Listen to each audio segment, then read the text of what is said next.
Naujas tech naujienos, nes vakar įvyko Apple prezentacija, kuri ir vėl prisvilino ištikimiausių Android fanų užpakalius. Bet apie viską iš eilės. Nepamiršk paspausti like ir važiuojam. Taigi buvo pristatytas Apple Watch Series 10. 10. Globalaus dizaino pakeitimo, kai buvo tikėtasi, neįvyko, užtat įvyko nauja blizgi aliuminio juoda spalva, kuri braižysis nuo oro. Taip pat laikrodžio korpusas tapo plonesnis, nors man geriau, jei neplonintų korpusą ir padidintų bateriją. Iš vis nežinau, man tos funkcijos išmaniajam laikrodėje nelabai svarbu. Pats turiu Apple Watch ir naudoju jį tik sportuojant ir laiką žiūrėti. Tai kaip padarys, kad veiktų nuo baterijos bent savaitės, sakysiu, tobulas Apple Watch. O dabar ploninkit, neploninkit, kitų naujų nereikalingų funkcijų, vis tiek bus meh. Taip pat pristatė juodos spalvos Apple Watch Ultra. Much innovations, ane?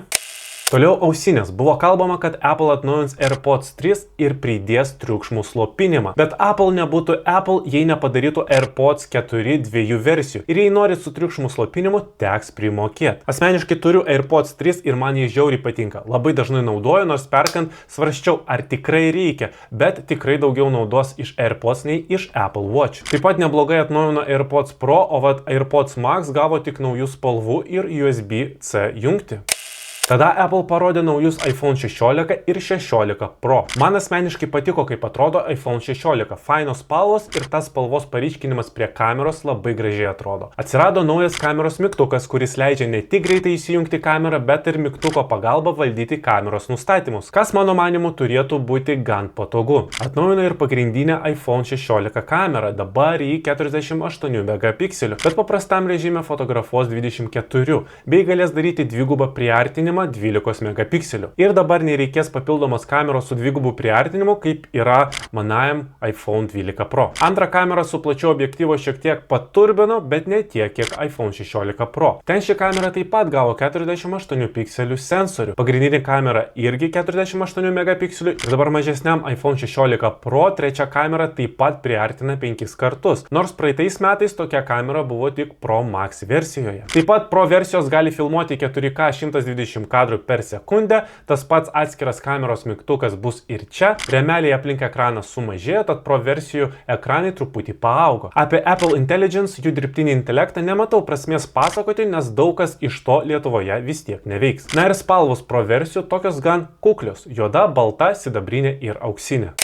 Ir aišku, kaip visada visose socmedijose subėgo Android fanai su savo stumimais, kad Android'e tas buvo jau seniai, o kad Apple nekeičia dizaino, o Apple tą ir aną ir taip toliau. Ir aš pagalvojau, o tai ko jūs tikitės? Tokio tipo išmanieji telefonai egzistuoja nuo 2007 metų. Per 17 metų gamintojai jau pasiekė tai, kas buvo įmanoma pasiekti. Pirmais metais technologijos sparčiai tobulėdavo ir progresas tikrai matėsi. O dabar, ko jūs tikitės iš dizaino? Kad šiemet jis stačiakampio formos, kitais metais bus kvadratinis, o po to trikampinės? Na, kokio jūs naujo dizaino tikitės? Apple, kaip ir kiti Android gamintojai, Samsungas pavyzdžiui, atrado savo manimo geriausią dizaino variantą, kurį arba šiek tiek varijuoja, arba po truputį tobulina kasmet. Kaip pavyzdžiui, kažkada Apple atsisakė mygtuko, tada padarė Dynamic Island, dabar Pro versijose pamažino rėmelius aplink ekraną. Manau, yra keista kasmet tikėtis kažkokių revoliucinių sprendimų. Tie laikai jau praėjo. O kažkas vis tikisi, kad šiais metais jau padarys iPhone'o, kuris pats skraidys ir tave fotkins visur. Nors padarėgi, kad galima būtų generuoti paveiksliukus su juo,